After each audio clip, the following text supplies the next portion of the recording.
Welcome, Lifestyle family, to another episode of the Out There podcast. This is episode 20 for the month of November 2025. November 2025. Can't believe it. So with me is KK. We have Cici. Hello, guys. We have Sonia. Hi.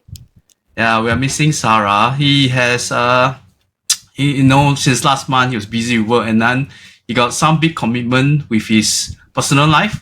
So maybe next month when he's back, maybe he can let us know something exciting in store for him. So how is everybody? How is preparing for the hike, the EBC hike? Yeah. It's a track. Yeah. It's 20 odd days? Oh no, not 20 odd days. 14 days of trekking. Yes. It for the trek portion, it's only about 10 days, but we'll be there slightly earlier to begin the acclimatization process, and then an additional 2 days towards the end. Wow. So yeah. So like not much rest after the last of our Japan trip. Someone Don't you guys feel? I mean, we came back exactly about 1 month before. Then it's like, so there are a few things that I cannot believe. I cannot believe that we filmed 20 episodes already. 20 episodes, that's yes. Quite a feat. Very well done. Very well done. Yeah. And then what else is unbelievable is how much content we have to have filmed 20 episodes. Yes. That's because amazing. This one is like, not that we naggy but we're always out there, and you remember last episode where at the end I say, I want to stay in for a walk. No leh. Over the weekend it's like how much a lot of things, even like Sonia, yeah. No, I was saying that yes, you did say that after you come back from Japan, you're going to take it nice and easy and chill. Easy, right? And, we had said the same thing. It's like, okay, well, there's a bit of a lull. We're going to, take it easy. But it hasn't been the case. We've had so many activities and walks, and which we will talk about. Am I right? Yeah, we talk about it in this episode. So this episode is like a bit like a magazine kind of episode, which I think a lot of the viewers like the last time we had it. Yeah. So before we start, let's start with the viewers' comments. Okay. First, is a birthday wish to Sarah from last episode. Is from our friend Ezekiel. Happy birthday, Sarah. Cheers to more hike. So a response for Sarah on his behalf, say thank you very much. Then he mentioned that everybody in the group has his own signature color and outfit. Okay, let's talk about signature color and outfit. Okay, for me it's the yellow bag lah. the doppelganger, Yellow bag and the blue shirt. Blue shirt. Yeah, I just happened to have a few blue shirt. Then Sonia is the red shirt, the black. Then the signature is the fire hydrant red high flux bottle. This one. Yeah. Then for Cici, cap. Hydro The cap is always one of the signature. And you never realize somebody has got fresh haircut, okay? Because we're going to be filming content when we are in Nepal. Yeah. Someone's got. Stay tuned. He's As always, join Sonia and Cici on their social media accounts to check on their progress through EBC. Then for Sarah, I think his signature color is always the Camel? how we call it? The camel. Yes, the camel long sleeve. I think he has a few colors. He got purple, he got brown. So that is his signature color. Yeah. So, and our friend, like among us, like Shimi is always black slacks, black shirt, black sleeves. Then JK is always singlet. so we have, everybody got their own signature kind of thing. After a while, so now the doppelganger also know how to differentiate between us. Okay, then from Satiyama, great team with love. Thank you very much. Oh, thank you. Yeah. Then our friend at I am Eddie Nero. Remember Adi from who went with you guys to Pulau Hantu? Yes. Yeah, he tune into our show and he say, "Hey guys." Yeah, so I think we might see him very soon, right? I think he signed up for the Parabex. Yes, he Next, did. Yeah. He's So the and he's the also only one that has already paid a deposit for the.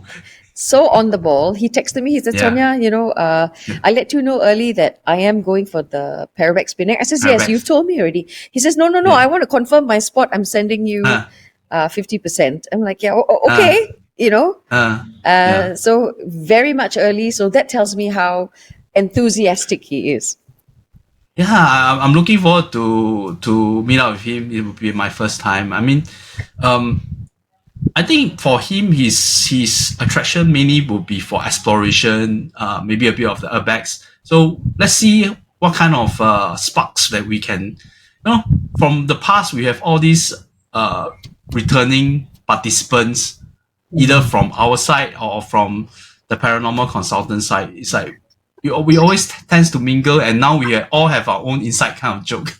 So for viewers out there who are apprehensive, this Penang one is a 4 day 3 night thing. We will have a comprehensive time exploring Penang's a big island, and most not just the exploration, the food, the I think mainly the food.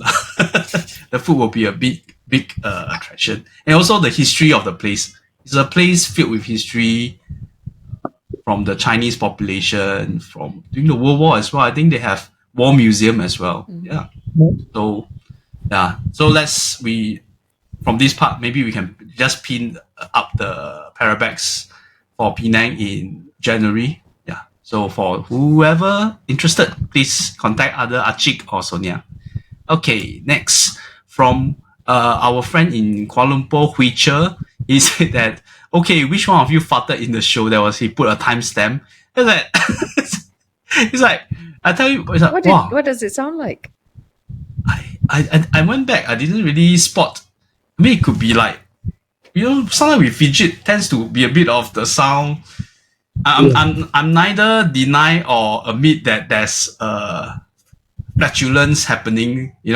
So but yeah, but it's amazing. Sometimes our audience can pick up strange things along the way. I mean, we do ask them if they hear something that we don't, or if they see something that we don't, Yeah, to yeah, point yeah, it out. yeah. So obviously he heard something, but who's to say what it is? Yeah. I mean, our recording is long, so anything can happen. Yeah, so I'm neither denying or admitting it. Then we have the episode which we did the interview with Suzanne and Brian. Sorry. Is it Brian? Oh no, Brian? Was it Ryan?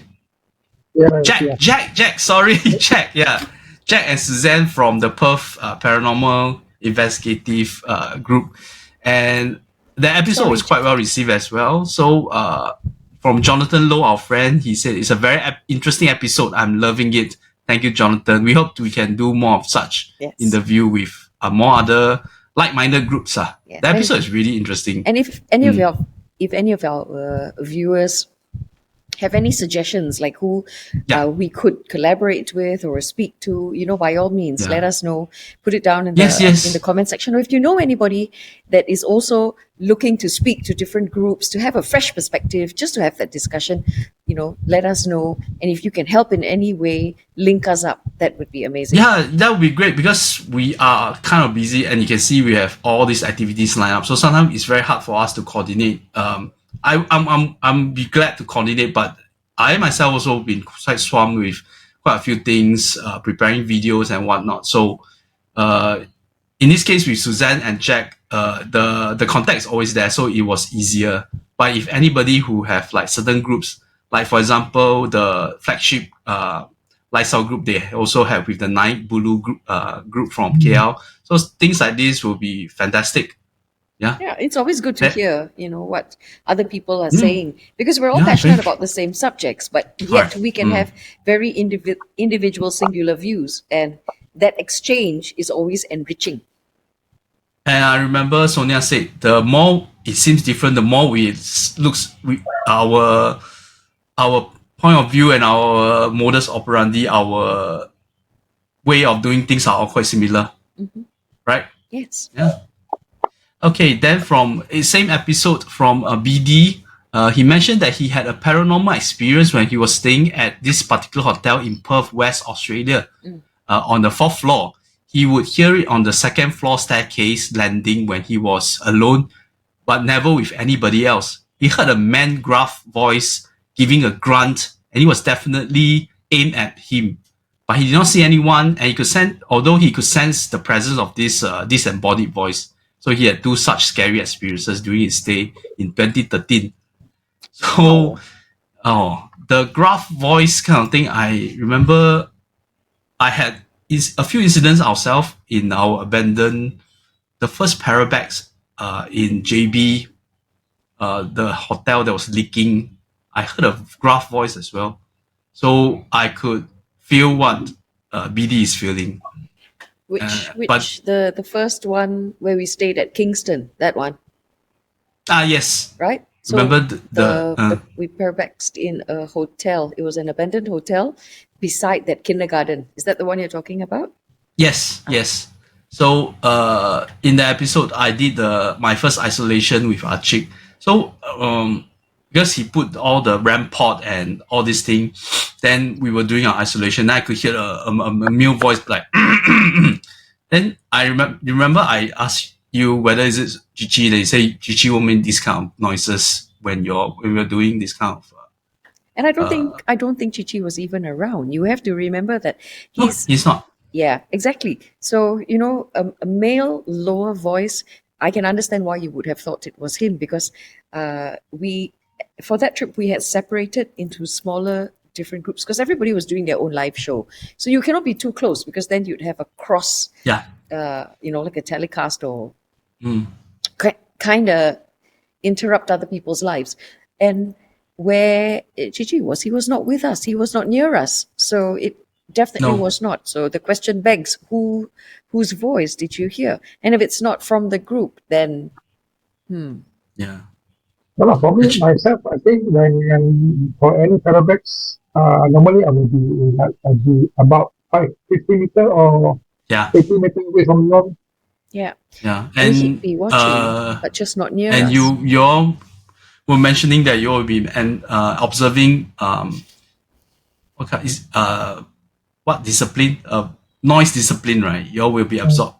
You will not make unnecessary noise if possible. Yeah. Yeah.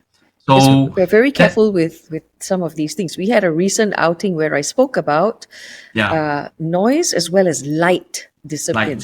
Because of the nature of what we do, right? You do want to eliminate certain things in our environment or not contribute to it. So so this is really interesting. I mean, if like we have a playground to go around with where we can shine our light and everything, or make, but usually we don't make that kind of noise lah. So that, I mean, whatever BD experience, I think he hit the jackpot there. So, and then I uploaded the Aogi Gahara episode, which I think I received a lot of positive response from viewers while watching with us, say that it was a very informative episode. The experience of going inside the forest at night. So from viewer C. Joe, he said that the forest always been mysteriously silent. Not an insect sound, but forest should be abundant with insects. So, I mean, yeah, even like yesterday when I was with my wife and my kid, we went to a walk at Labrador Park. Just that small patch of, you can hear the cicada and the crickets are like crazy. Then when we are Aogi Gahara is totally silent. The opposite. Yeah. So, I mean, even though we don't have the best voice sound recording, but you can hear the difference, the drastic difference. But at the end of this, there was this one comment which I will not give credence to this particular viewer, but thank you very much, because he mentioned that he really enjoyed Sonia's monologue, and as co-hosts and also participants of Sonia and Cici Walk, we know that Sonia is very good with her monologue. So when she put into the show, it will definitely entice a lot of viewers to be captivated with what you want to say. But then he mentioned that but this monologue has been broken up by echoes and chatters that is destroying the whole thing.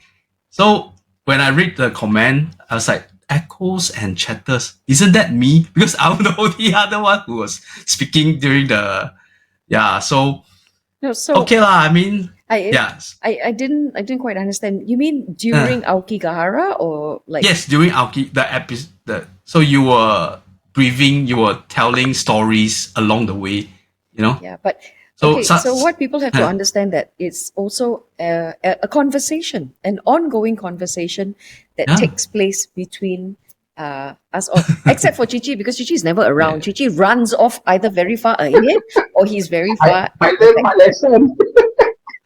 What is that supposed to mean?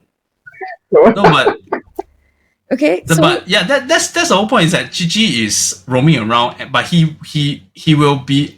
He's going to experience the vibe and report back to us, you see. So at the meantime, Sonia will be telling the stories. Then you need to have somebody as a response. So I'm usually the one that record, and I'm the one that responds to Sonia. So using terms like echoes and chatters, that it's like, I think so I did not. I didn't see the comment, right? The comment, but it falls to us, the facilitators, right? Cici and myself. Cici also can speak as and when he chooses, and yes. And the Aokigahara one, the camera decided to play punk, and when Cici was speaking, it refused to record him. So that one, we don't know what happened there. But as facilitators, we are very used to having to give the background stories, to to tell you the history, a little bit about the heritage, to give you the context about why a place could possibly be the way it is. But it cannot just be me, speaking. Keep talking, right? Yeah, it is also a conversation within the group.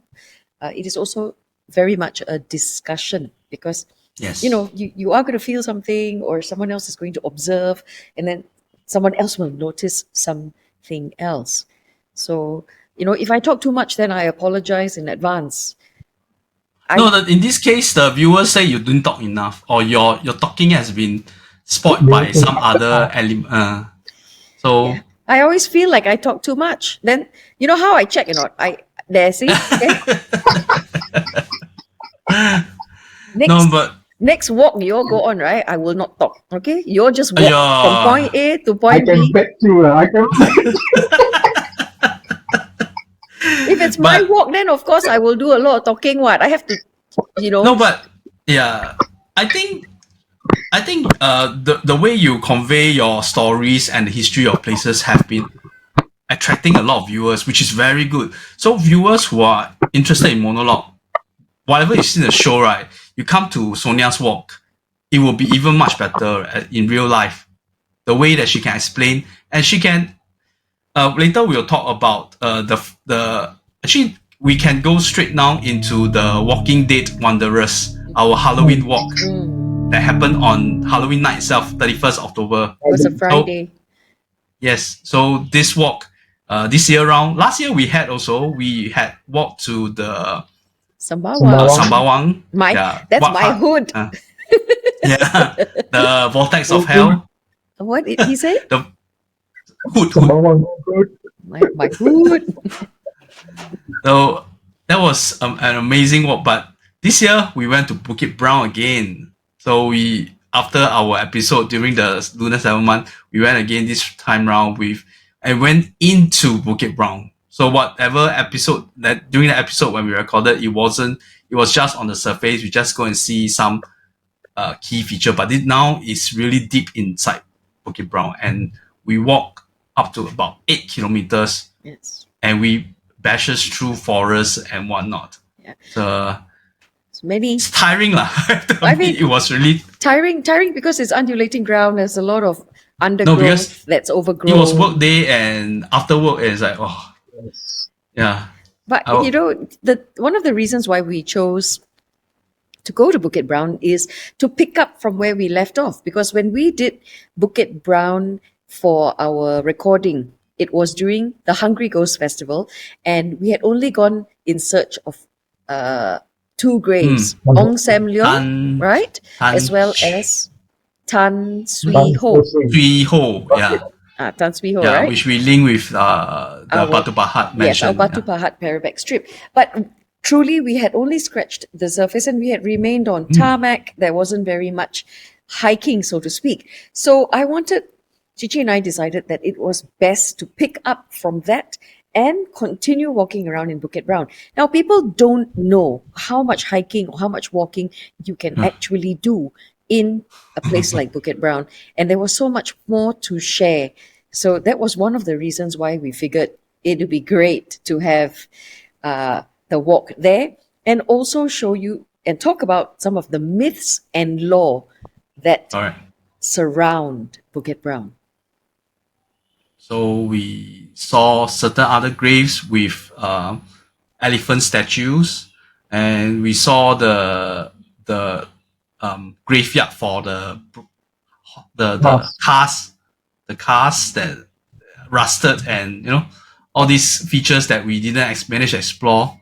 Yeah, so it was a very interesting, and that's why I say that, because Sonia curated the walk with Gigi and Yat and Yani, and beside our group, which we the regulars who have always been to Parabex, we know the style of the walk. But there were some other young people who joined us as well, and Sonia managed to cater to what they are interested in.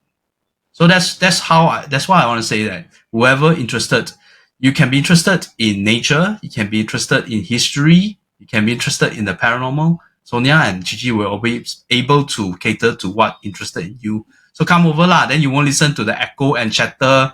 I will be there lah, but I will not speak so much also. So now my nickname is Echo and Chatter. No, it's not. No. But actually, I mean, I'm glad that at least through that comment is like people are still captivated with our presentation, our content. Yeah, that's what I derived from it. Yeah, and we're all going to have people who are interested in one aspect more than the other. And that's why sometimes I ask you guys, right? Before I give my view, I ask you, which hat would you like me to put on? Would you like me to be scientific? Or would you like me to be logical? Or would you like me to sway and swing towards the paranormal? And if it's paranormal, I like to point you to somebody else. So whenever in that moment, you don't look away. When this time is here on my left, right, up, down, what is this? Up. Still up, Yeah, still up. Still up. The orientation will not change already. The orientation will keep the same. Yeah. You know, in the walk that we had, and when we got to certain points, where I pushed it back, and when he was around, I would say, okay, now Cici will tell you the other side, because I will always come more for a history, heritage, science kind of a background, because that's my training, and that's more me. Right. Then when it came to the myths and the lore, all of that, it's more Cici, who is the one that goes swinging from the aerial roots of the ficus tree, right? So the young ones also start to swing on the. Yeah. So second generation wanderers are learning from the very best. Yes. Yeah.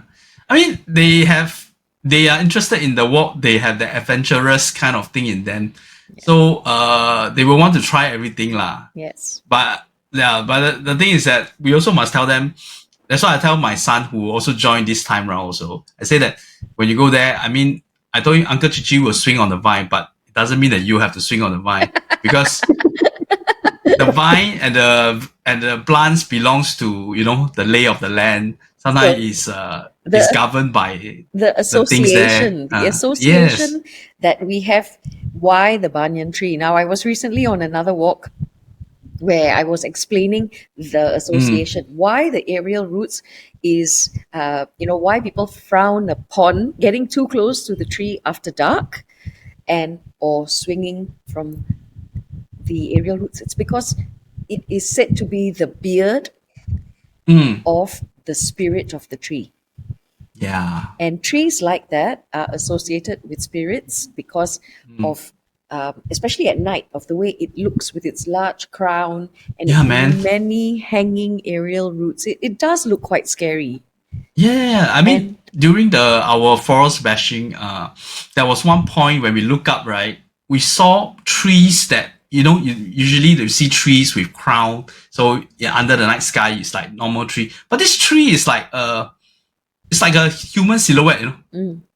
There's a shape, It's like then my son told me, hey, this one look like a finger, like a pointing finger. So this kind of strange thing is like, I mean, okay lah, there's naturally you say it's a vegetation, but where are we? We are at Bukit Brown, Yes. That then sometimes you notice also that there are abandoned idols placed at the foot of such trees. And that is again because people hope to transfer the entities or the spirits that reside in such vessels, and they no longer want to keep it in their homes. Then they hope to transfer the spirit from that vessel to the tree. So the tree already is associated with the spiritual.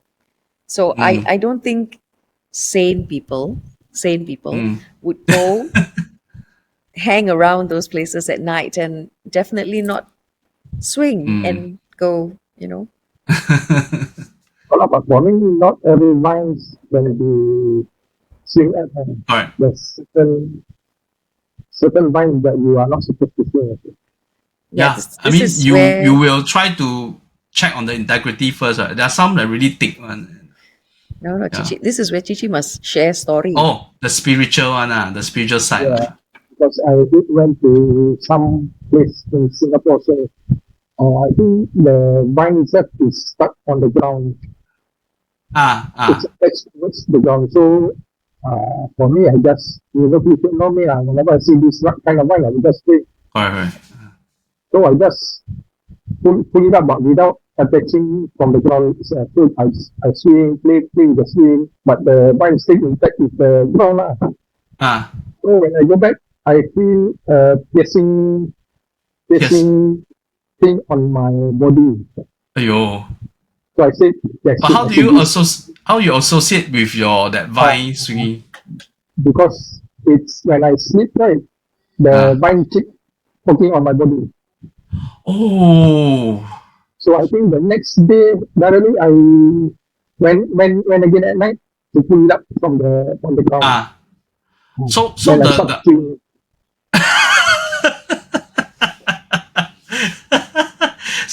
so it by right should pull out everything or shouldn't pull out, or either you pull out everything or you don't pull at all. Because it's attached to the ground. I think the ground, yeah. 3 meters it's on the ground itself. So I have to check out everything. Okay. So it's kind of like you have to finish it. If you're going to be tugging it, or you're going to be pulling it. Correct, you gotta. I guess you have to kind of finish the job. But this is not for lay people, and this is not something for people who have no idea about these things to go, to go do. Aside from its association, we kind of respect that at night things are extremely different. Everyone except that one day, okay? No, but beside the forest bashing, right, we went to two pit stop of two locations. One would be the temple, the Tua Peh Gong temple. Yes. Okay. Then where we saw we saw the Tua Peh Jia Peh, the gown, I wouldn't say it's a costume, right? It's the attire. No. It's for the medium during the. I don't know whether do they do this regularly to do the Danchi lah. Yes.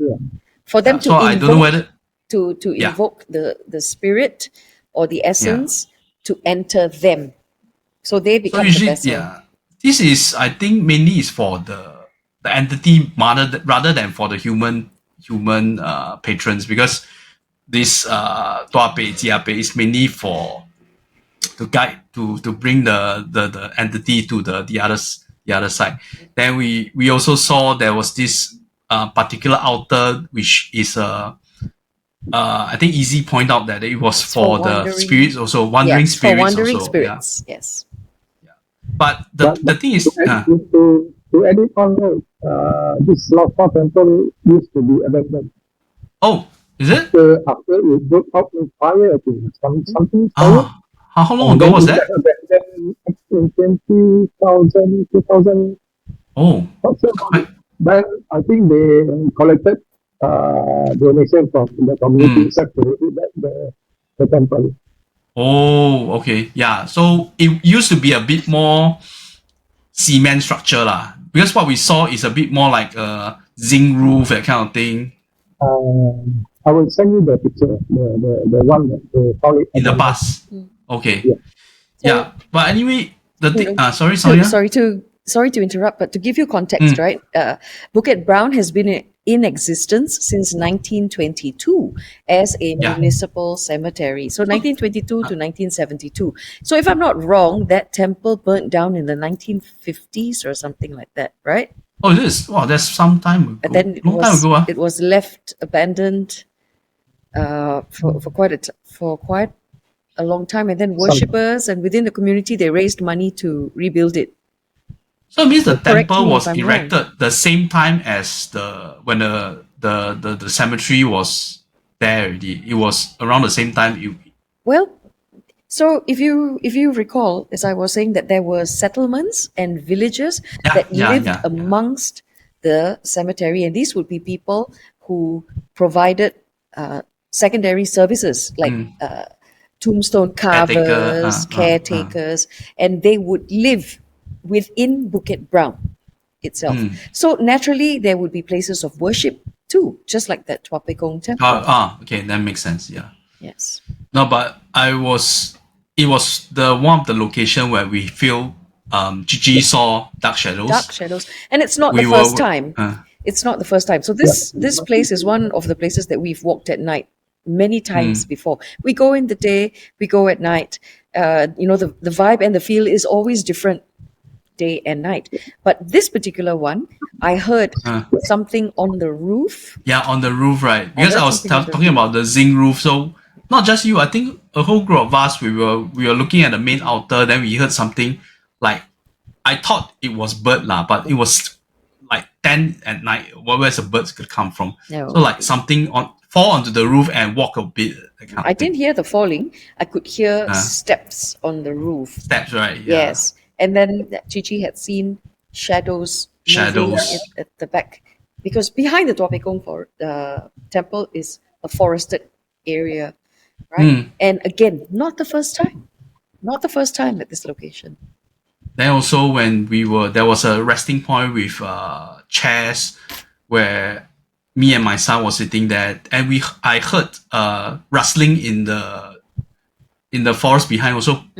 Yeah, very loud rustling. Yes. So yeah, it is said, and this is something that I shared during the walk as well, that if you're ever lost in a forest or you're just lost, okay, the temple is the last place that you should seek refuge, because locations like these are crossroads and spirits come and go from these places. If you're ever lost in a cemetery, the safest place for you to take refuge is actually at a tomb or a grave. Of course, you seek permission, but because these areas are protected, they have their own earth god or they have their own inhabitant being the person who is buried there. You seek permission, and it is safer for you to stay there under the protection of the inhabitant of that tomb as opposed to seeking shelter in a temple. Yes, it's but I don't think people want to go and seek shelter in the cemetery nowadays. No, I mean, if you, like I said, if you are like me and then you go jalan in a cemetery and you kind of lose your way or you're too tired and you just need to rest, or take a nap, then please don't do so in a temple. You're better off at a grave. Not this particular place. It really gives off a very strong vibe of something is happening. Yeah. Then the second location where there's a strong vibe is that we went to the caretaker. how we call it, a place, like a little garden that they built themselves, where they gather the things that they have. They have a rest area, but what they've also done is salvaged different statues, the guardians, from other cemeteries around Singapore. So many of these cemeteries were exhumed and then the land was repurposed, right? Like Bidadari is now BTOs. Yeah. Similarly, in Chua Chu Kang, all over Singapore. I mean, Singapore was cemetery, was all cemetery Everywhere. at one point. Yeah, We had cemeteries everywhere. Yeah. everywhere. So what they've done is they've collected some of the guardian statues and interesting little artifacts that they've put into this one space. That's the one you're talking But about, it's right? intricately made place for them to rest, and so we had a rest there, and also similarly we heard a lot there. things are falling off the tree from a not so far distance in the forest on our side. Then, I mean, we were wondering what kind of animal will make this kind of sound. Then the natural, after thinking about it, we came to the conclusion that it's likely not animals, and likely not humans, because we're supposed to be the only humans there. So yeah, that's another. That's a funny story that I can tell you about this area. Whenever I bring children during the daytime, one of the caretakers, his name is Abing. Abing would always bring a pomelo, and this pomelo is not an ordinary pomelo. The flesh of a normal pomelo is sort of whitish, right? Whitish. Not the one that he would bring us. It's red. Pink. The inside, the flesh inside is red. So I like to tell children that because the tree grows on top of a grave, that through capillary effect, the roots of the pomelo tree would suck blood from the corpse and transport it to the fruit. And now you get to try the blood. Then they'd all go screaming to their parents. You see? She also know how to scare young children. So I'm not the only naughty one amongst us. Yeah. So blood pomelo.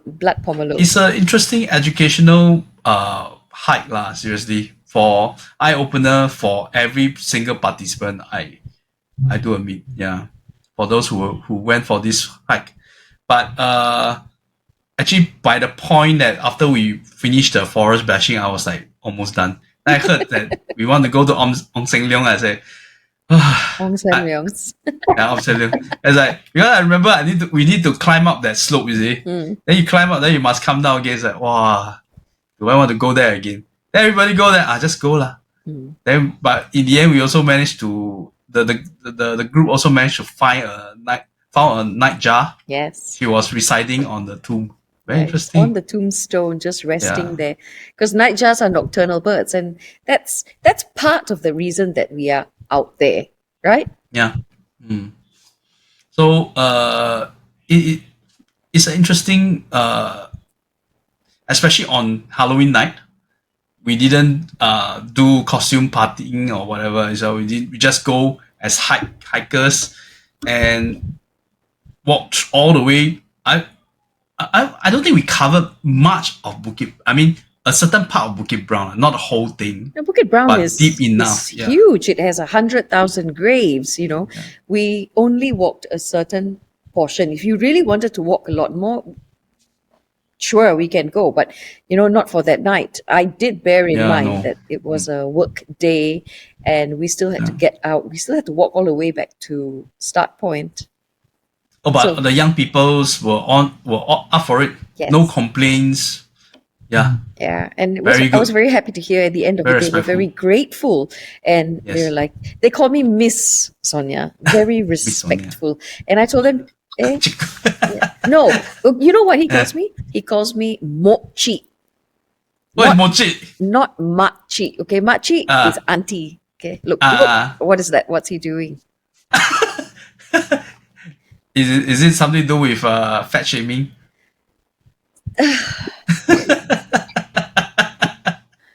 So Machi, in the literal translation for Machi, is auntie, right? Auntie, yeah. Yes. So it's a term of respect. You call somebody by pangkat or by rank. But what a mochi is, so the Malay word for fat is gemuk. Gemuk. Okay. So you take so the end part of it, which is mok, then the connotation is fat auntie lah. Oh my goodness. So what he doesn't realize is that he's about to go Everest base camp, right? Who is leading? Who is leading this trip? Oh no. She prepare your MC already. Bo pake MC. That is gone. It's no longer available. I will JJ then avalanche. Yeah. So, you see lah, that's why I say he had posted recently, on his Facebook where he talked about collecting don't know what, and then I saw down there he put there collecting titles. So I was thinking to myself, wow, collecting titles. I'm at the age where I'm collecting titles. Now people call me makcik lah, kakak lah, and then even the kakak young, is okay, what? The young that's okay. All that is okay. Then when the youngsters call me Miss Sonia, I feel like I'm back in the classroom. That's all okay. Yes. That's fine. And then come out, this one will call me something else altogether. Then, how to be happy collecting title? It's a different title. Everybody jumped on the bandwagon and started to, say, because Joe, I think it was Joe that said what uncles would call, then he ... I was like, bloody hell. But we are all at the age lah. The other day, CPF just sent me, you're nearing 50 years old. Oh shit. Yeah, man. Yeah, but you know what? We don't act like it. We still have very young, very youthful personalities and souls. Because look at us out there. All right. And wow, we're clocking steps way much more than a lot of young people, I must say. But I'm looking forward to more young. A shout out to Maverick and his friends, and hope that they will come, because we saw this group of young people at that place that shall not be named. Yeah. At another place while we were abexing. Correct. So yeah. So welcome. Just because we are of a certain age, we may not understand everything they say. They may not understand everything that we say. It's just a generational lingo. 6'7", yeah. Until now, don't know what is 6'7". I found out what it was already. No, but that one is because they say under Cantonese it sounds very bad. You see. Yeah. But I don't think, because it originated from the US, I don't think the US know what's the meaning in Cantonese. But it actually makes more sense with that Cantonese word. Cantonese, and when they do this, now it totally makes sense, right? But to do this. How all this nonsense starts, because I asked my son and my son rolled his eyes at me. Then I asked your son, KK, and then he was also like, he didn't want to quite explain. So I think he didn't know the actual meaning of it. He knew it's sort of like, they call it like, how you call it? School people, that kind of thing. Not schooling. It caught on like wildfire, but nobody really understands the why or the how to use. It's just become one of those things. So if any of you in our viewers, please, if you can explain it or you have your own take on it, then please enlighten us, because we have no clue. Similarly, if you want to know terms like mokjik or makjik, you can share also. But anyway, I will insert a short video that I made for the Walking Wanderers walk at the end of year.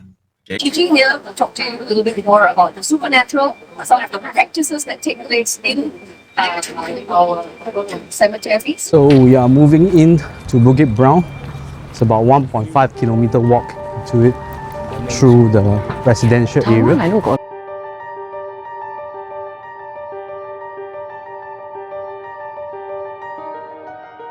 So you'd have to be rich because you'd have to buy. Now, Bukit Brown is named after a ship owner. You've seen these before? No. Interesting. Okay, these make great pictures. If you sit inside, maybe like this, you can sit like that. And you want to try?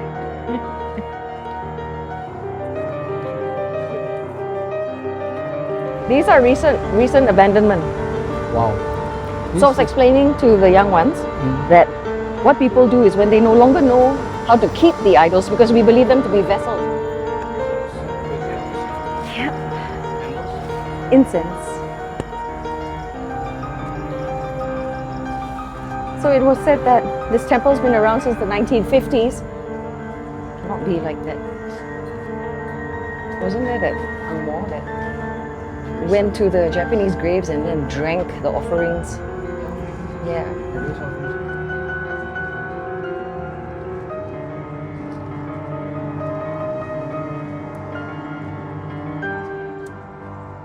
So this flower not this is one, not this one. That one is bigger. the vine. Oh, this one very... Tan Boon Keng was a famous, very well-known fortune teller in his time, but even after he passed away, people still believed that he would give them divine blessings. They would come here. This is his grave on the inside. Now,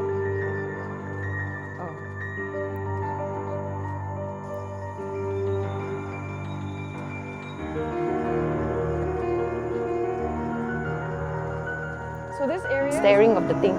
Come and demonstrate.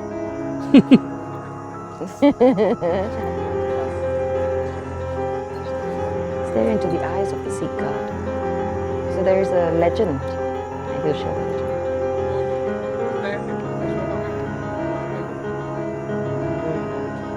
So,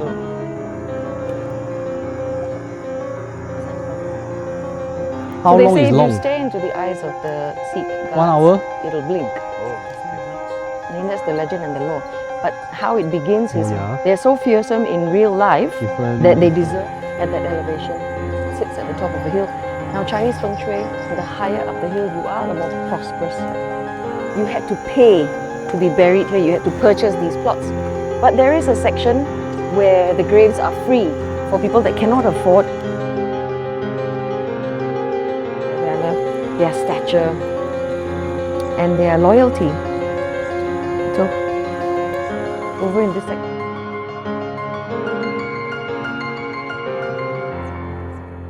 Maybe 2 years ago. Then last year we did the Annapurna one, right? Then. Okay, we're back for the second part of this episode, which is the Night ATV. Woo! So earlier in the month of October, we went on the Wanderers community event, which was the Night ATV at the same place. It's actually not really Mount Austin. It's more as the Eco Palladium. Eco Flora, yeah. So this time it was the night experience for us, all of us. I think you guys also first time experience. So we were mentioning, the daytime you can see how vast the oil palm plantation is, but at night we felt like, wow, the experience is totally different and fascinating.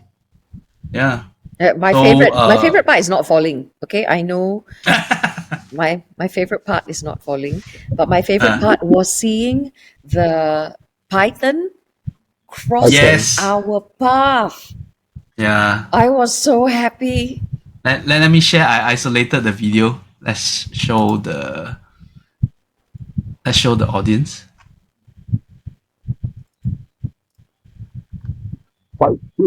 Woo! Yeah.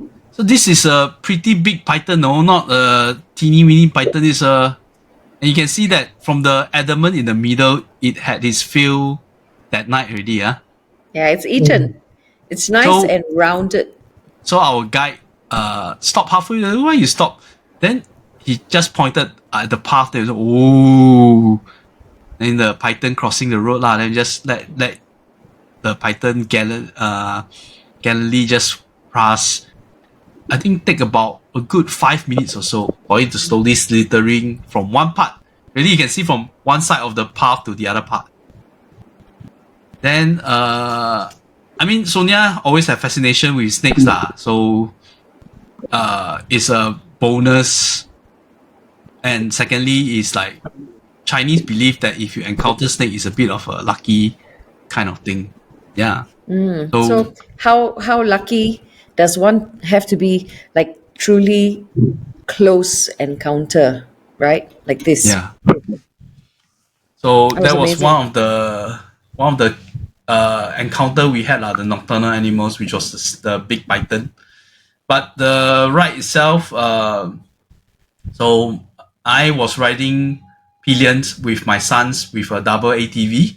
Sonia and Cici took the e-scrambler. Then Ya and Yani had the buggy. Yeah, so but we all went together in a convoy.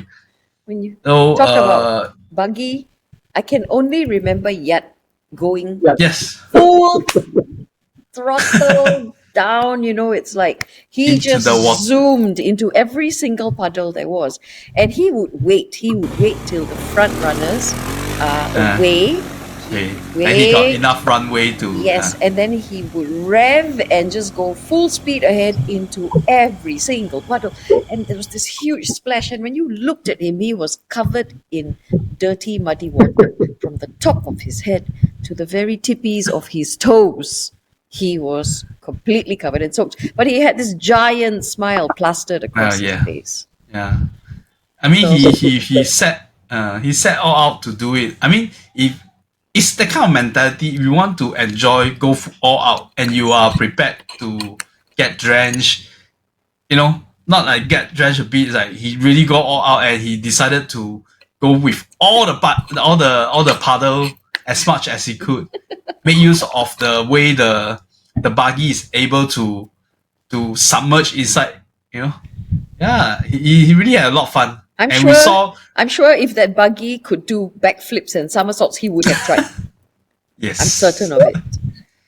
Then, I mean, people, long-time viewers know that I have no have like mud. Zero desire to get dirty. Yeah, I have no interest in getting mud. So what our ATV and the double person ATV is a very powerful machine. No? I don't know. You guys notice the single person ATV. When I was riding the previous time, it tends to the throttle is not that good, and then it tends to break down. Because I think it's older, but these are new ones. The double, so it moved quite. Then at this point, quite early stage of the ride, it stuck onto the muddy puddle. Then immediately we can't move because combined weight of me and my son was like weighing down that ATV. I think it was one of the early point that some of you guys also experienced. There was a rock inside the muddy puddle, which you cannot see when it just stuck there. So the guy had to tie a band from his single ATV to pull us out. Then at the point he pulled out, all the mud start to spill out. Wow! Then at the end of it, it's like we got mud on our face and the teeth and whatever. But it was fun. You have to embrace the mud because the mud is part of being out there. Yeah. But Unavoidable. Unavoidable. Because that day itself wasn't even raining. I thought, wow, nice weather. It's quite warm. It had been raining, just not while we were riding. So the puddles were very deep. They were full. Now, I've gone to the place a few times, right? And I remember the first time I had gone, it wasn't so muddy. Then the second time I had gone, it had just rained, so it was super duper muddy. But yeah. I think this was maybe my fourth time going already, and it was deeper than usual. So I knew it had rained, and part of the reason why I had fallen so much is because I cannot see what's in the water. See what's inside. Yeah. Yes, so you may not be able to see the line that you need to take anymore. Some parts are deeper, then some parts are very rocky, and you cannot gauge where your tires should go. So I slipped several times. Not I slipped, but the bike would go out from under me. It'll just like a whoop, and I'm left just standing there with the bike having gone out from under me. But it was so deep that all the water ended up in my galoshes, in my wellies. Anyway, and then of course there were moments when Cici came to help me. This one is funny because he was like, "Are you okay?" I said, "Yeah," but I couldn't get my bike back up because I couldn't get a foothold. It was too slippery in the puddle, and I couldn't. So I just stood there, and Cici was like, "I'm coming to help you." So I'm like, "Oh, okay, thank God he's coming to help me." But the minute he steps in the puddle, because he can't see as well, right? He slips. he slips and ends up in the puddle. So this whole time, he's been riding just fine, and even through the puddles, he's fine. Yeah, but when he dismounts to come help me, he falls. So he was like, "You see lah, I help you, then I fall." No, but because remember that time when we have a big group, we segregated the e-scrambler with the ATV. So there was different path.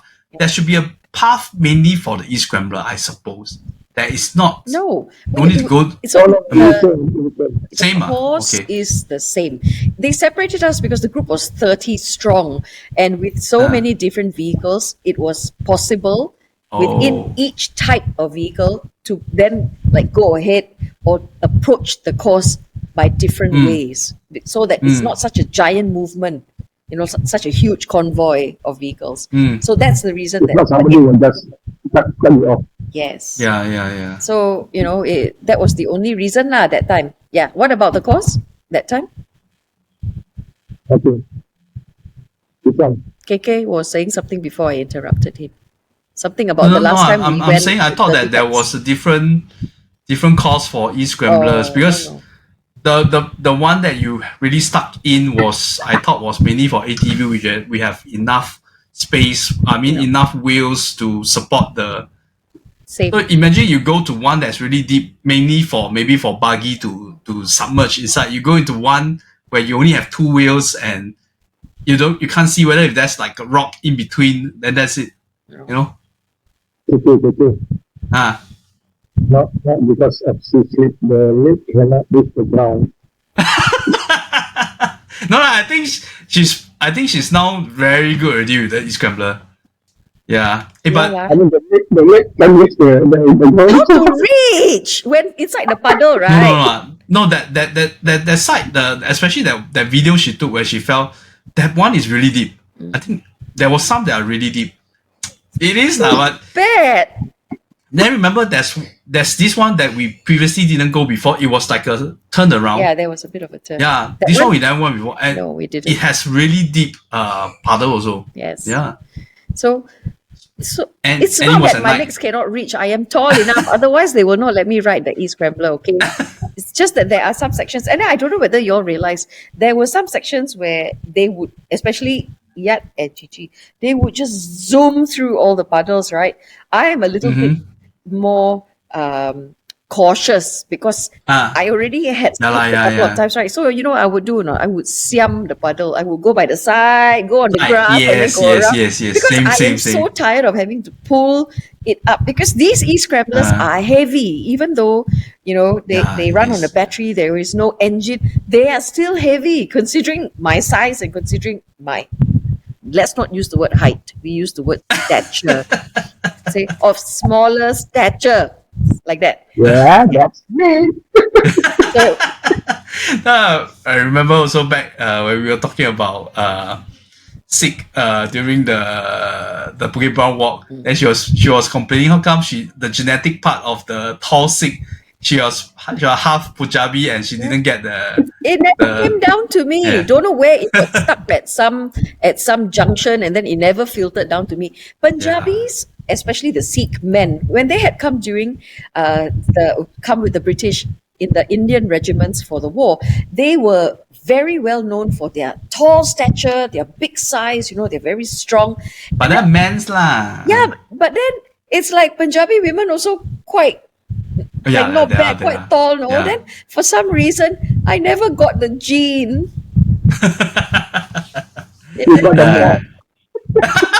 What did he say? Oh no! What did he say? I got the fat gene. Is that what you want to say? You wait.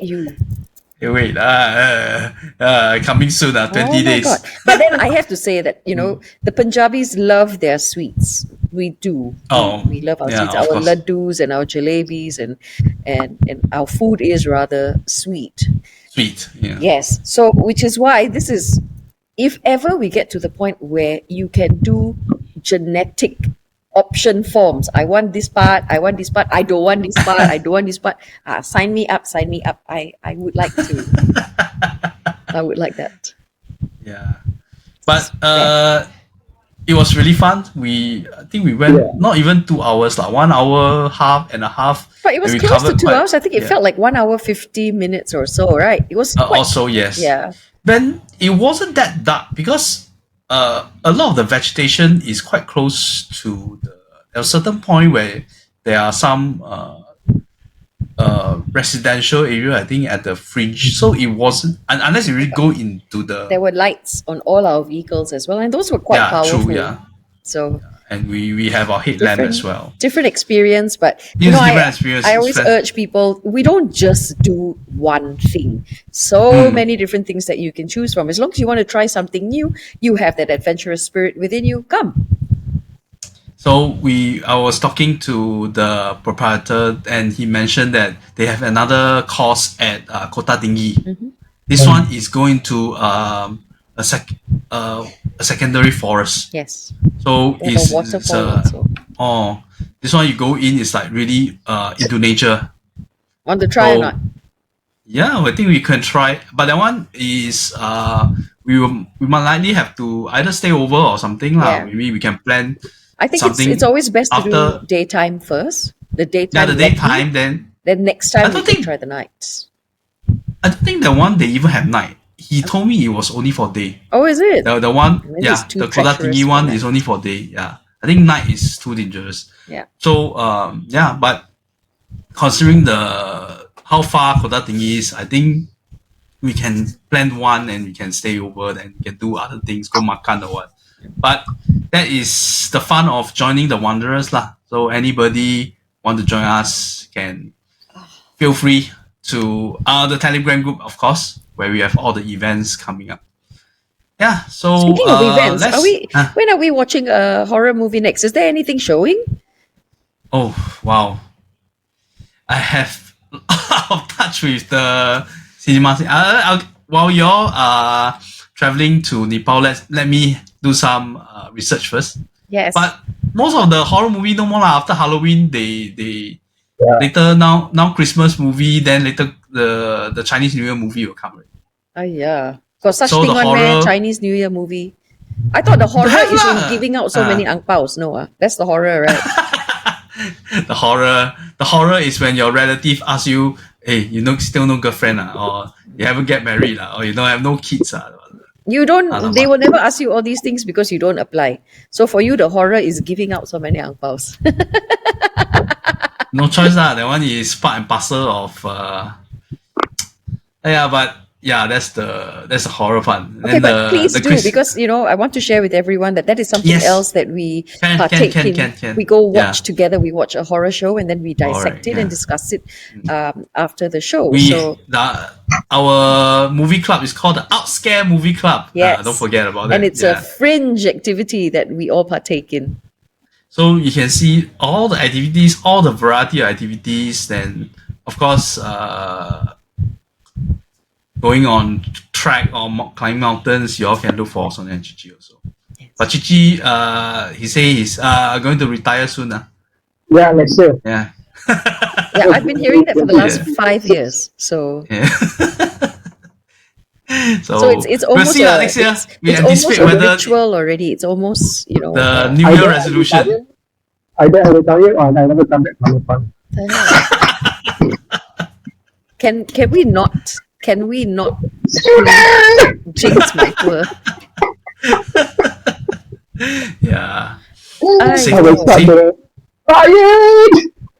So Kathmandu recently had some civil strife, right? Civil unrest, Some stuff going on where people are not happy with the government, and then they took it out onto the streets with demonstrations and all that.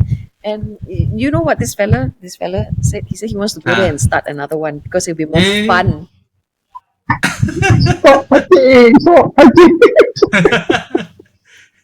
Fight some more.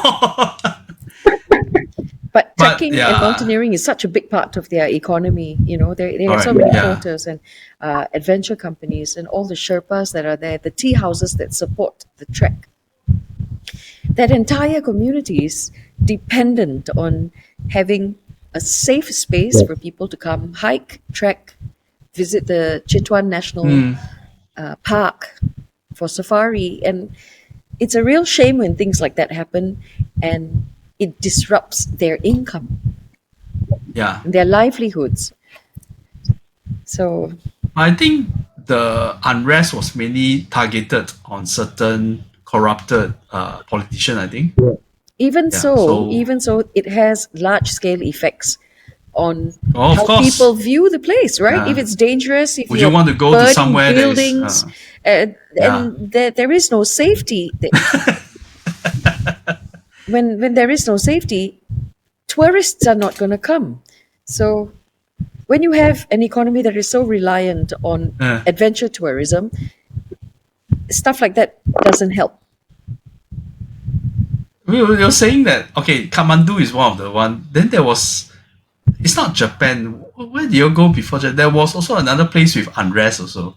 I went to Ecuador, that one. There was civil unrest as well. It was this year, I think. But Indonesia also had unrest recently also. Yes, Jakarta. In Jakarta. Yeah. Or was it Philippines? Philippines too. Philippines. Yeah. So so the riots in Jakarta, what it had shown, I'm so sorry to use this term, I don't know any other term to use, like let's not use third world. Emerging economies. Okay? So what Jakarta and the Jakarta riots had shown other emerging economies was that people power, if they were to demonstrate and come out in numbers, they can effect some sort of change, or at least attract attention to their cause and give their grievances a voice on social media, because it was reported widely across many platforms. And it did get and garner attention to what their grievances and causes were. So shortly after that, you notice Kathmandu doing the same, Philippines doing the same. And that's when people realized, oh, this is a way to get attention. So shortly after that, more and more of these demonstrations and riots took place. Yeah. Am I saying that it's the right way? No. Am I saying it's the wrong way? I'm not saying it's wrong either. Because sometimes push comes to shove, people feel there is just no other way. And then it spills over and out onto the streets. Time is hard for everybody. You can see if when times are happy, when there's no inflation, there's crazy inflation, people won't go resort to this kind of thing. You think people want to go on strike and put their life in jeopardy and whatever? I think a certain amount of inflation is inevitable. I mean, if you look at economics, but then if wages are not rising in tandem with inflation, then how are people going to cope? And then the ones that are rewarding themselves are these crooks of politicians who seem to be getting richer, and they're flaunting their wealth. And that was the crux of many of these demonstrations. When you see how they live, or their children are flaunting their wealth, and the poor keep getting poorer, then of course you are just waiting for a trigger to ignite, or you touch like that just too many times and something is going to happen. And that's exactly what happened in Jakarta, where they passed, as you mentioned, for Kathmandu in Nepal, it's like when your economy relies so much on people who do go climbing and everything, and if you like making it so but I think it's resolved already, right? If I'm not wrong, I haven't seen. Yeah. For Kathmandu and in Nepal, what the government tried to do was impose a fee to social media. Like if you want to have social media in that country, you have to pay. And when the social media companies did not want to pay the government, then they are blocked. So of course people are going to riot, because look, they don't have very much. Their only source of entertainment is this. And, and a lot of them use it to advertise their products and share about the tours and their experiences. And yet the government cuts that. It's like, how greedy are you going to be? You only want to line your own pockets and be paid by the social media companies. What about us, the people that are directly affected, when you take away this simple joy and happiness? So of course it erupted in demonstrations, and then they rescinded. The government had no choice but to undo that decision. So now everything is back to normal. There's, social media is allowed again. Whether you pay or you don't pay, it's allowed. I see. Okay. Wow.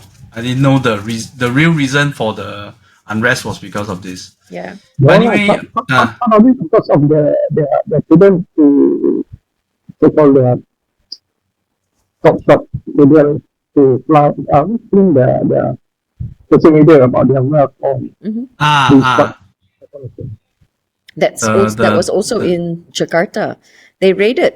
So Jakarta is they raise up their own salary or something like that. it was a housing allowance. So they had raised Allowance, housing yeah, allowances raised up their for allowance. their officials and their higher ups. So, people are saying we have trouble already, and yet you're able to raise the allowances. So it's like they keep benefiting and then the poor just keep getting poorer. So that sort of a discrepancy eventually is going to tip the scales. And then you have all this violence that erupts. hits home a bit, but it's not that bad yet. Not that bad yet. It's our government. Okay, let's not go there. This is not a political platform, No. but Oh my God. I know, everybody know can already, That one- Okay, let's talk about something better. Back to our Parabex in Japan. One location we went to and we wanted to discuss last month was the Hachioji castle. we couldn't last Hachioji month. We did castle not have ruins. enough time. Yeah. Yes. So yeah, this place. I have already edited the video. I'll upload into the channel soon. But it's basically there's nothing much there already. It's just as you say, it's a ruin. You have to see the steps, the stony steps and whatever. It's if you want to travel from Shinjuku to Hachioji, the train ride itself is about 2 hours. One way, 2 hours, Then we return another 2 hours just to go there and to see the thing. It's like so Because that's what you said during the live of that the park. Takashima. Oh no, Toyama Park. Toyama Park. Because you had mentioned about going to the Hachioji castle. We had talked about it, remember? Yeah, but after that, I went to search how to access and look at it. 5 hours are crazy. No. Yeah, so... Yeah. But then we kind of picked it back up because we had the car and we were going to drive to... And it was quite along the way towards Yamanakako. So, correct. So by serendipity, we managed to go there. So this place itself, a short, concise history is that Japan is based on many era. So now is the Rinwa era. Previously it was Heisei, Showa, Meiji, Taisho, and whatever. So there was this period of time. It was called the Warring era, where there were many clans. Sengoku era, yes. So there are many clans and many shogun, many warlords. So they were fighting to. It's like Monopoly, basically. Not Monopoly, sorry. Risk, the game of Risk. You just fight to gain land. So this castle belongs to the Hojo clan. So then they were invaded by this lord called Toyotomi Hideyoshi, which is a pretty powerful lord because they have a coalition with this bigger lord called Nobunaga. So they came attack. So the men start to die because they are weaker force. It's always like that, right? The bigger force will defeat the smaller force. Then this Hojo clan start to lose. Then when the enemy comes invaded in, what I read online was that they forced the woman to fight against the enemy. And the women who were never trained, they were like maidens and even some like extended family of the shogun. He asked them to go and fight, they can't. So they all committed suicide, jump into the waterfall. But in the history that was written on inside the castle ruin where we read, it was that they came and they want to kill all these even young children of the clan, right? So they, instead of being killed by the enemy, they killed themselves first, right? That was the written. So, but it's consistent is that they jump into the waterfall. So the place was well known. Is like if you go at night, certain people will see that the waterfall is red in color, then they will see hands stretching out from the waterfall. And the waterfall is not that big lah. So Yeah. yeah. Not that So not that well. it's not really this kind of big waterfall that you thought it is. Well, maybe the Let's- waterfall has changed a lot since the area has been around since the Maybe, 1500s. yeah. You know, maybe Yeah. it has changed a little bit, or the flow of the water is dependent on the season. Who knows? But I must say that I did see some reddish rocks at the Yes, base yes. of the Yeah, waterfall. But maybe yeah, I let's can. show the viewers the waterfall itself. So this is the water. It is quite high. This sorry. This is the I think it's like waterfall. what, one and a half One wrong stories. step and you could end up at the bottom of it.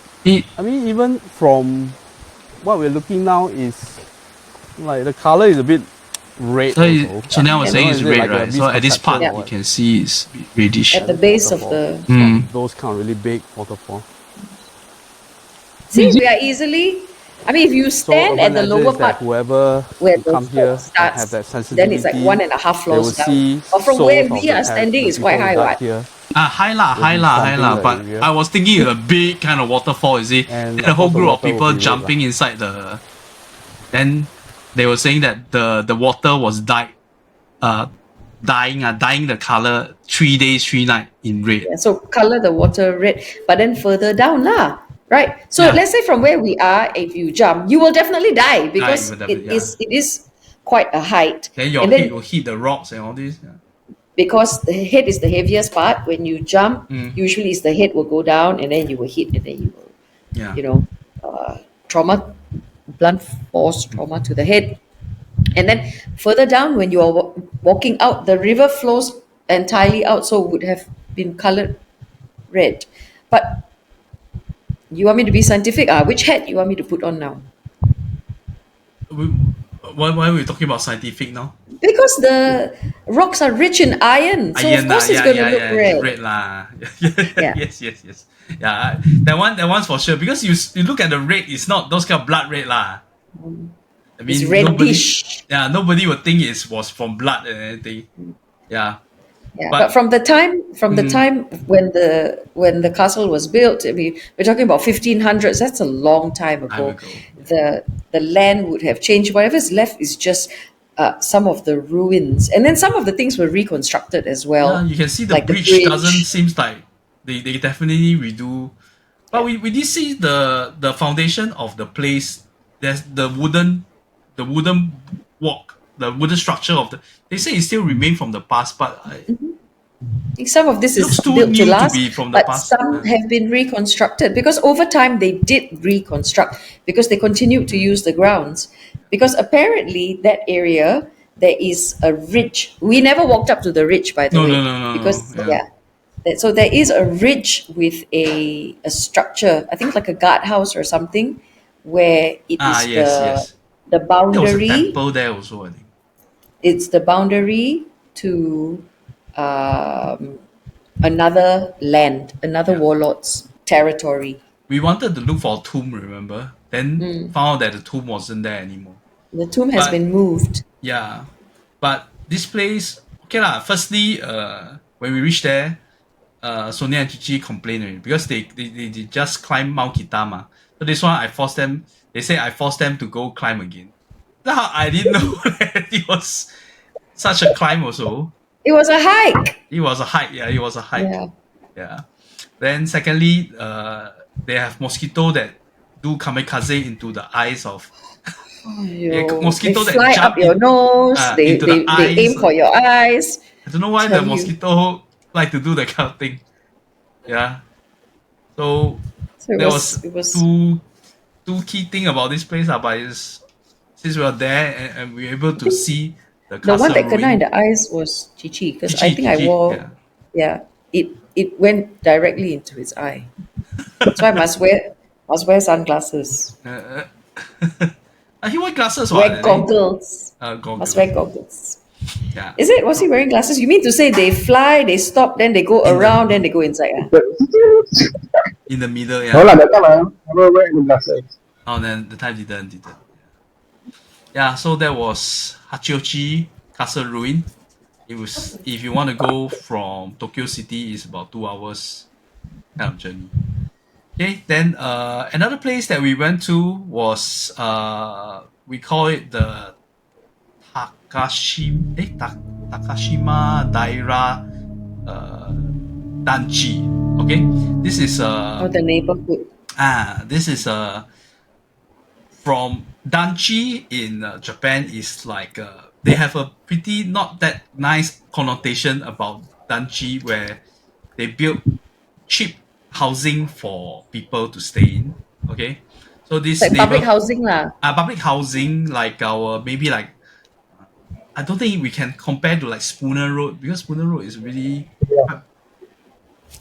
it's more like old neighborhood lah, you know, like maybe Henderson Road that kind of neighborhood. I think it was one of the few first public housing, and that is to provide housing because Tokyo was becoming overpopulated, overcrowded. Yeah, so that's when they outskirt. started. Yes, just the outskirts, moving people and their housing towards the outskirts. So expanding beyond the city, and this was one of the first public housing developments. So the housing, I don't know whether did they refurbish the place, but if it was based on the original building is like 14 stories high the one we went to, and there was stories of people traveling there to commit something, a tragic end, you know, Unaliving. Yeah, so to the state that the place have to the local government have to build grills and netting to prevent people from doing So there jumping was some and- A&A involved, right? Some alterations and additions made to the buildings because, when people were looking for taller buildings to, can I say jump off? For every Jump place, can, they put the railing. Every netting something. every netting. few floors, then they put a they netting didn't put over the every void. floor. Maybe I can Like share every the video. three- I did Every prepare 3 or 4 floors. Hang But on, then- let me- They put railings. Oh, you see the netting? Look at the netting. Yeah. so you can see like every 3 It's like they floors couldn't there's a jump on netting this lah. It was like what, Inside 4 also. floors Yes. in the in middle void. Okay, so this maybe not the grill, is the netting, and they were saying that once they set out the netting, right, people. Because of this net. But if those with feng shui, I think they will symbolize something that. So all these they have netting at several floors so that it felt like it's imposed after that lah. Yeah, these are all additions. So the after recently I went to check on because you have to check from local. So I type in Japanese search on the internet with regards to this place and people unaliving themselves. It's still very much, even until these days there are still cases, you know. It's still a very hot spot for this kind of thing. Because it's also Even- one of some of the taller buildings. When it first began, it was one of the You get taller buildings in the area. I mean, Yeah. don't say Tokyo now lah. Tokyo now got a lot of big tall buildings. No, but Tokyo now the tall buildings you also need to there's security ma. This place have no security. Easy to access. You can just like we go and film, you know, nobody stop us or anything. And it's also Yeah, filled so- with older people. Realize? Yeah. The residents there are usually when we are there it's all old people. So when we're there, don't feel Chichi, we don't feel anything lah. It's like normal neighborhood. Okay, Yes. for me, because when we enter the lobby, that's where the strong pizza. Yeah. The lobby itself. Yeah, the lobby when we go in, I remember in the video I was like, wow, suddenly feel very cold. But we took the lift to a few floor. So typically Chinese we go level 4 lah to get the feel of the place. Then level 4, the place is that we smell incense. There was strong burning. Then we realized that it was their their rubbish handling. I think they burn their rubbish, so there was a strong smell of incense, burnt stuff. Then we went to the highest floor, the 14th. Then 14th floor in Singapore, right? The tallest floor is always the prime one. People will fight tooth and nail to get the top floor. But in this particular block that we went to, level 14 has nobody staying there. Man. Very strange. Yeah. But other than that, so we went this block that we went, and we went across the road to other blocks who has other design also, but we didn't go in. But at the feel of the place, we don't feel that like a sense of a lot of loss of life or whatever. Yeah. But it's interesting. It's like definitely a very hotspot. different vibe, you know. Once you're in the city and then once you're outside the city, and then of course we went even further out where there is no more high rise, right? It was mostly just low buildings. Of course, the further away you move from the city, then the smaller it gets. So in that video that we took, about 40 minutes video, we also talk about things like stigmatized properties, like in Japan, how they classify, and you have to highlight that these things happen in Japan.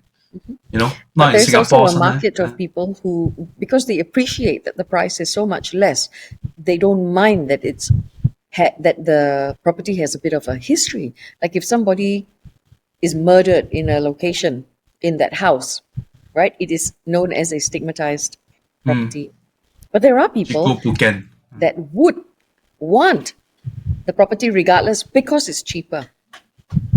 But then good luck lah if you stay there. God knows what kind of energies reside there. There's a comedian in Japan. He purposely go and find this kind of house, then he go and stay, and he go and document. I ask you all lah, would you okay.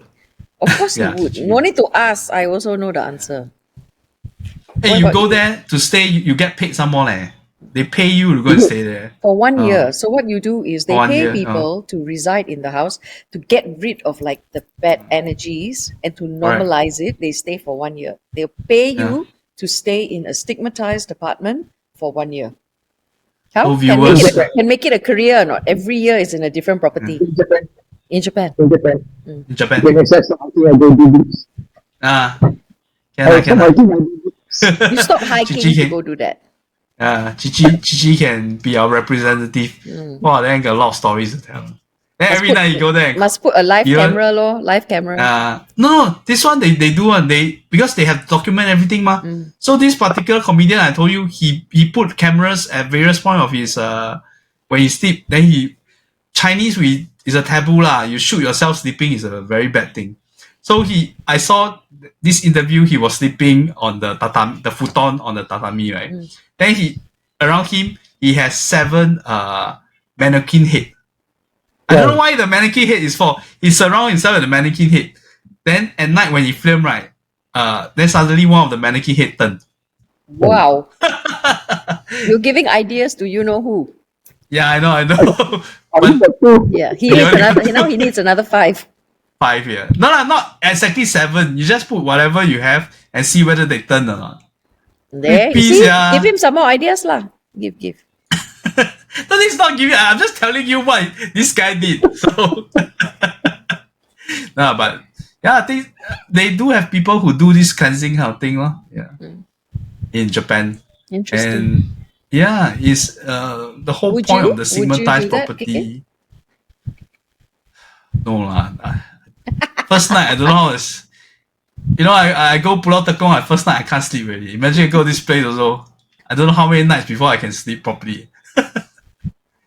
Yeah, but it's interesting, as we mentioned, that the Parabex, it allows me to go to all these places that I on my own I won't go lah. So yeah, just to go and see a place that is touted as one of the hotspots in Tokyo. Then beside going to these hotspots, we also did some urbexing. Then and it was at Yamanakako. Yamanakako. Then the funny thing about there's a story about going find Urbex spots. Okay. That particular day when we set up to do it, we went to 3 spots. So the first one was what do you call it? Paintball battleground, a place where people play paintball. So this building looked abandoned. I will share some photograph. It was a former resort, and then it's a form. It was a former resort, and then it was used as a filming location. For what movie? I think so. Photography. And for photography for filming as well, and then later it became a place for paintball lah. Paintball, yeah. Yeah. So when we go there, it's all barricaded with signs say this belong under the supervision of this security company, and they have motion sensor and CCTV all over. But we saw somebody inside the place. There's a car inside the place, and the place is locked up. How did the car went in? So me and Sonia went in to go and ask the guy lah. So this young chap came out. Then he came out. He say in very Japanese lah. I could understand a bit, but then there was this term, Cici. He mentioned Hachioji. Then immediately, when Sonia heard the term Hachioji, something she switched on already. I said, you guys come here for Hachioji, then we can come here for Hachioji. You know? So for those that don't know what Hachioji is, it is the Japanese word for Urbex. Urbex. Yes. So it turns out that this guy, he works for the company that provides the paintball game services. And he brought his friends who are into the Hachioji scene. He brought his friends to go Hachioji, but he was very reluctant to let us because he works for the company and then we don't. And I guess he didn't want to get into any trouble. Yeah, in any case, if like he and his friends, he can say that he's working. He just bring them to see his place of working. But for us, he has no liability, no allegiance for us. Yeah. Yeah, so unfortunately, we were not able to explore the place. But I had at the back area. Of course, I set off the motion camera lah, but we did go in a little bit, to have a closer look. Yeah, so that's location number 1. So okay, then we go second location. So this was the one. If viewers remember last year when Cici and Sonia came from Japan, they were talking about this ryokan that is lost, the stop where time stops. Remember the calendar stopped at 2002 or can't remember one of the year. So we went there. It's a 2-story ryokan. It looks like a school to me lah, to be frank. The kind of building. But this time there was a bus parked at the driveway. Walkway. Yeah, driveway. Then Cici went to go up to the second level to check if the door is still open, but this time it's locked. Yeah, so that means the owner is smartened up with people who go there to Hachioji, so they decided to lock up the place. So second location, I do think that location is owned. It's still owned. Okay? It's still owned. And the fact that the bus was there and it is surrounded by other buildings, which I think is also part of the property. The one that's a little bit further in on the right-hand side is still working. It's still a working building. Oh. Yes. So I think this one might have been part of that. Oh. Yeah. It's just that we were very lucky when we went last year and the door upstairs was unlocked because we always do a perimeter check, right? To see where is there a point of entry. So I think it's still owned, and unfortunately we couldn't enter because the last entrance we used is now the second floor. Yeah. So look, and this place, from the way we went in, it was quite open up. There was a park that was just outside. Just outside. Yeah. So it was like quite open. So second location gone. Then we went to the third location. So this place, after we went in, is called the SPG House. Okay, SPG House. In Singapore, if you know what is SPG, I don't know young people nowadays know what is SPG. Yeah, we just can say lah, sarong party girl. Yeah lah, sarong party girl, but I don't think the young people nowadays know what. Okay, sarong party girls basically. Yeah, you see, during even my Cici time, don't know. Cici Don't know. don't know. So in the 90s, it's like basically local Singaporean woman who likes foreign men, is it? Of a particular they kind. They have a strong inclination, strong liking for the Caucasian men. So, but I don't know why the sarong party thing come lah. Maybe audience can enlighten me in your comment or whatever. Ask that one there. Huh? Ask that one. I don't know. Why they like to wear? Why must be sarong? Because they like to wear the sarong and they tie around their back. That is like, because it's usually the beach parties and Oh, is it? those type of clubs. Oh, Isn't that how it started? That's why they ended up being it called encompasses all the religion, all the races. From what I know, a lot are used to describe Chinese women as sarong party girl more than other. Yeah, but that's not part of our Urbex story lah. So this SPG house, is located. I can't remember. I only remember people keep jogging at this road. So it was like a big yard. There was, as most Urbex place, they have the gate is locked, but there's always this little gap that you can go in. So we went in. Then it's open up lah, basically, and then there's no, and usually there's no CCTV. So then you go into the place, and there's a few story of this building, but the first place you will see is the kitchen, and the kitchen, right? The main opening part is the kitchen. Then you walk into the lobby side. Then the lobby side, they have a pool table. Then on the pool table, there's an ammo box. Yeah, very strange. Let's share the what we see with the ammo box with the. Yeah. The front door, which they have boarded up. This is the lobby. So this is a ryokan. Yeah. The building itself looks Western, but wow, there's a billiard table. Mm-hmm. So this would have been the rec area. Okay. I think it's 90s. From the way... But from the TVs and all that, maybe late 80s. No, 90s, we're still having the CRT all the way to the early 2000s. Oh, what Cici is looking at is a ammo box. Why is there ammo box here? That's why. We were asking the same thing. You shine again on the thing? Yeah, and stay there.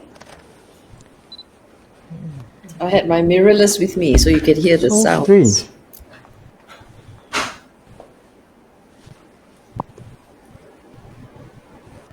Yep. So the first site, beside the kitchen, but the kitchen is normal Japanese style of kitchen. But to make the way inside the lobby is also a bit difficult. There was like some barricade and everything. But the ammo box on the pool table is very strange. Do you guys have any idea why there was an ammo box there?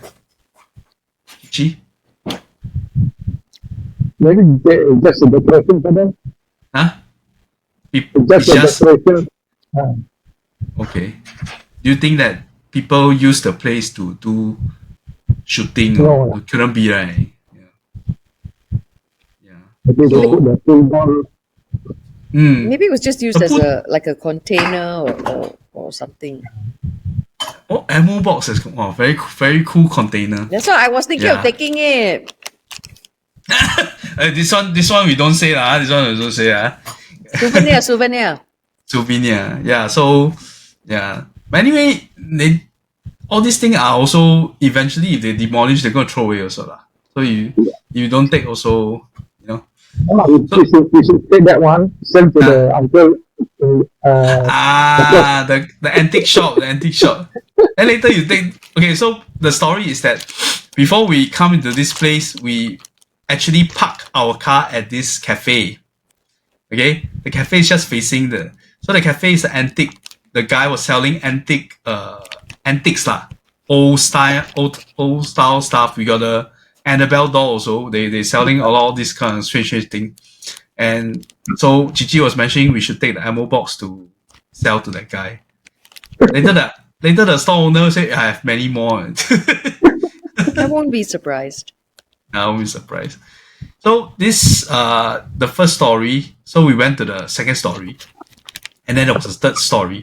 So the second story is tatami room. Let's show the audience. Very interesting. It's like straight from a Japanese horror. Early 90s is the latest, I think. So this configuration. You can see the tatami is popping out already. You have the TV. She's still downstairs. The TV too big, if not we can take back for souvenir. I don't want. Yeah. So you see the heater is still there. People smoke. But this is one of the cleaner room. This is one of the cleaner room that we spotted on second floor. Struck. Yeah, so hungry. Tatami room, old style kind of ryokan. Yeah. But creepy as hell. Especially if you have watched this kind of movie where they will stuff the human body inside the cupboard. That's why I asked Shimin to take one picture inside the cupboard. Then we also one key feature of Hachioji is to see room with graffiti like this. We will do one group shot here. Okay. So you can see if we can put the camera. it's pretty good, nicely done, the graffiti. Yeah. And lastly, there was a third floor. I think mainly is the rooms are a bit for storage and it look really bad. Everything's just been left behind in this ryokan. Like I said, we. So when I was talking to last year, I So was the talking. state of this ryokan is in bad shape. The other one I wanted to bring you to, the It's one clean. that's Yeah, Sonia, you're saying? So I had spoken to some of the locals on my second trip, and I had asked why there are facilities that are left to rot and abandoned. And most of the time, it's because there's nobody to take over. Like the younger generation have already left these areas to go work in the city or in other cities, and they don't want to take over family businesses. So what happens is the older generation have no one to pass it to. They don't want to sell, or there's just no buyers. So the ryokan just ends up rotting away. The owners are too old to look after it, or they don't want to spend money refurbishing. So then it just ends up being lost in that way. So unfortunately, the thing about Yamanakako is it is a very popular summertime place because of the lake. So people would put their boats and jet skis on trailers from other parts and then bring it to this area where there are other lakes as well. This is the great. I think there are 5 lakes in the area. 5 lakes. Yes. And then this is one of them. But it's the most popular during summertime. So if you have a steady stream of people coming during summertime and not so much during the others, then how do you sustain a business, right? Business continuity is not going to be something that... I mean, even when we stay there, is end of summer, but you can see we was there like Saturday, Sunday, right? You see people streaming in on Saturday, bikers and cyclists. Yes, quite a lot of people. But can you imagine during the other seasons when winter it's too time, cold, nobody will stay. When it's too cold to spend time out on the water. Yeah. So that is why there were so many abandoned. I mean, of course, the one after this that we're going to talk about was abandoned because of different reasons. It wasn't it wasn't accommodation in the first place. No, that one's. But in conclusion, right, the 3 spots that we hit, I think this one was really fascinating. For me at least lah. You know? The one that y'all went last year where the place where the time stood still, it still looks old school, but this one is even worse. It looks older. Yeah. In a more And much creepier dilapidated also. state. Much creepier also. Yeah. So I as think we Sonia had a saying, bit we of have a scare up at the top floor where the room was used more like a storeroom. That one, yes. right? Yeah, that one What was a bit happened? shadowy. Oh, is it? Yes, And there was natural light coming in that room, you know. but there were corners in there that was where light never reached. I see. Okay. And of I course, that's mean- the room that you know who went in, lah. But the futon room, right? The where they put all the futon. they store all the I didn't go in. I only saw I just outside because the ceiling take the form of the roof. I think. The slant. It had the slant. Yeah. So it was not very convenient to go in. Also. I wasn't comfortable in that room. Yeah, but too many mirrors. The place. If we go at night, I think I don't know how I feel. In daytime, it's a lot of dark corners. At night, is like crazy. Yeah. So that's one of the Urbex spot that we went, which is fascinating. Yeah. So that's, as we mentioned, there are more Japan Parabex stories to tell. We will tell in next episode in December. Yes. Okay, we're coming to the end of this episode. So we know Sonia and Cici will be setting off to Kathmandu in the coming week. So fitness wise, because 2 weeks ago Sonia had a rather debilitating illness that keep her bedridden for 5 days straight. So now how fitness getting back to 80% or something? Well, it takes a lot. I don't fall ill unless it's something large. Like it took dengue, something as large a virus as dengue of that nature to take me down. That last time I was unwell. So similarly, I don't fall sick easily. To date, I have yet to contract COVID. Okay. Touch wood. No, I'm just saying that it takes a very large bug. But the one that we're just talking about, I'm on the path of healing now. But for 5 days, I couldn't move. And, this is something that my partner knows about me. I don't fall sick easily. So to be that ill, he's not seen me that ill since dengue, I think. Isn't it? Yeah. So very large viral load because I had to give blood several times because they were checking on it to the point that my liver was affected as well. Wow. So, okay. We did the training hike. Yeah. Yeah. So that's why I realized, because for the first time ever, I will see Sonia like perspiring and catching breath at various points of the hike. While I was like able to walk in front of her, that kind of thing. That's not normally me. That's not normal. That's not normal.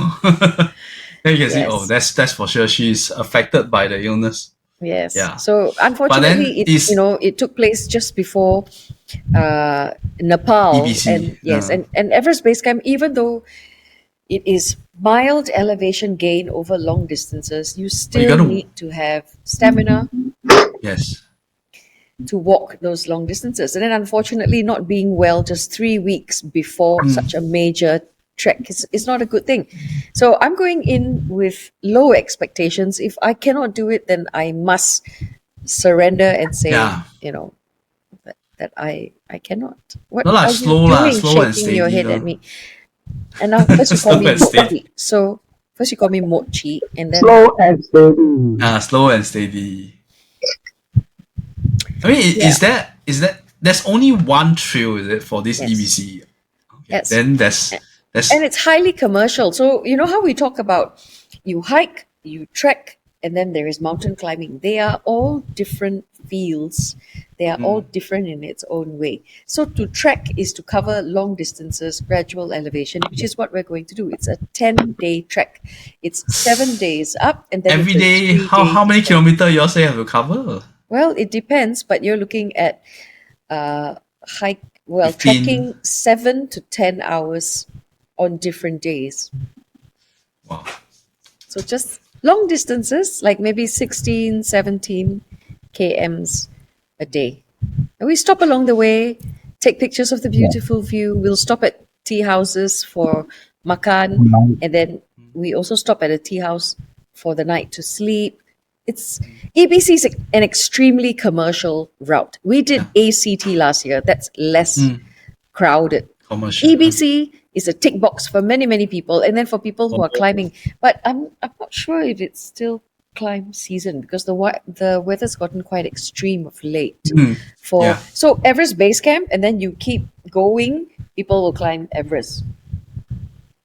Now still can climb. It's the same path. I'm not so sure. When I get there, then I'll know. But it's the same path that everybody takes. Even if you're climbing Everest, you still have to walk the same way. We will end at Everest base camp, take our shot, turn around, walk back, I think to Gorak Shep, which is the last tea house that we are at before we descend. But for the people that are climbing up to Everest, they will continue from where we stop and they will keep going.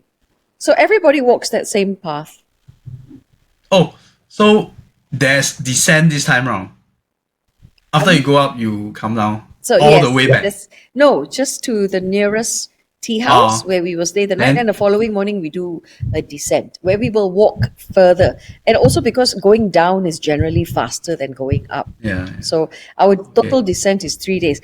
But you know that there is a helicopter that you can take, provided it doesn't snow. Just be prepared to pay. Yeah.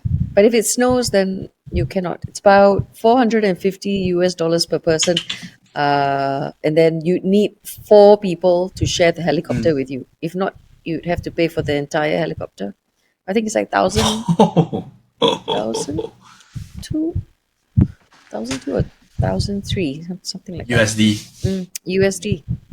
So most of the time, the helicopters are for rescue purposes, or if you develop AMS and need to quickly get off the mountain, right? Then they take. Cici, how? Helicopter? I would say at Kathmandu. You were staying in Kathmandu. And do what? Go back to that temple where the thing fall down like last year. Yeah, that was such a story, right? But this year we're not doing that tour because we went on last year. In fact, we were talking about it, how it's as if the temple did not want him to enter. Yeah.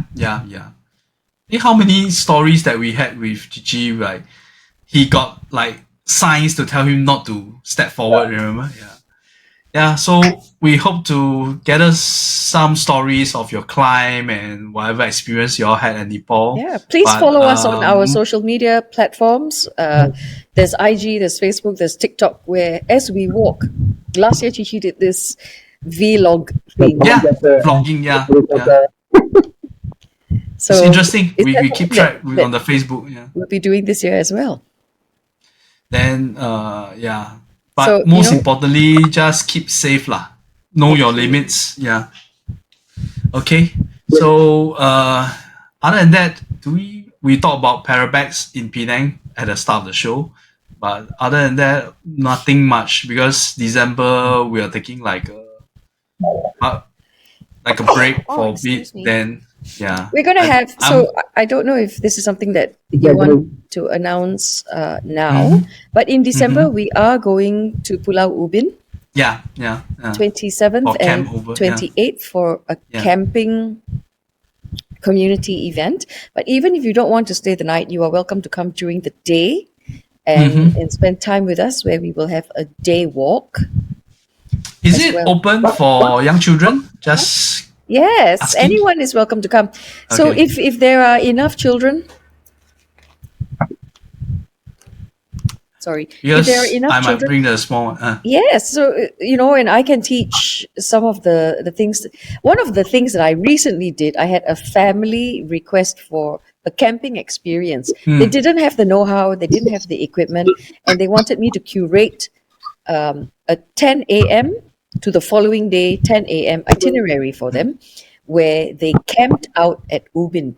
And it included a day walk, a night experience, some knife work. That means you learn how to use a parang and how to start fires. So there is a bit of education in it as well, and outdoor cooking as well, some foraging and all of that. So that is something that we Seriously, do. how many people have that kind of opportunity in our day and age to do the kind of thing, right? Yes. Yeah. And so the parents had no idea how to go about it. So they turned to me and Cici, and we curated an experience for them and facilitated the entire experience. And we provide all of the equipment, even the food, everything. So we're going to be doing this on a larger scale for our community so that you have an experience at a campsite, to spend some time at a campsite. And I can easily teach the younger ones the fire triangle, how to start the fire, how to have an outdoor cooking experience. And if you have a tent, come stay. Then if you don't have a tent, then unfortunately you are going to have to go back at 6 to 7 p.m. when the last bumboats leave Ubin. But if you are coming, you have to let me know, because there's a whole lot of preparation that goes into it. There is a fee as well, because there is going to be, he lights out already. Lights out. Lights out. Yeah. Because, there is food involved. There is some preparation. There is some preparation involved. And also a permit. I have to apply for permit. Yes. For the camping site. Yes.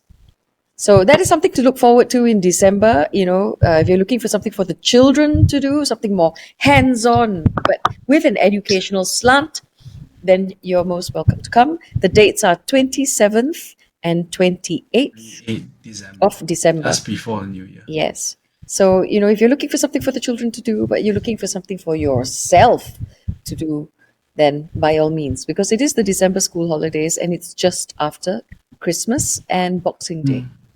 Yeah. It's a nice long weekend. For anybody interested, no more, join the Telegram group. Yes. Join and the then, Telegram. of course, if you stay the night, then who knows what's going to happen at night. Okay. Yeah. Okay. So at the end of it, don't be square. Get out there. Seriously, I need to come back in already lah. The 2 weeks that you all go to Nepal is a good time for me to come back in. We walking too much. HG, If you are out there, you can't see me, but I can see you. Yeah. You see lah. Wherever, no. Then I'll end up screaming. Where is Cici? Yeah. Okay. So you guys know what we've been up to, what's in the future plans. Come join us and get out there. Good night. Good night.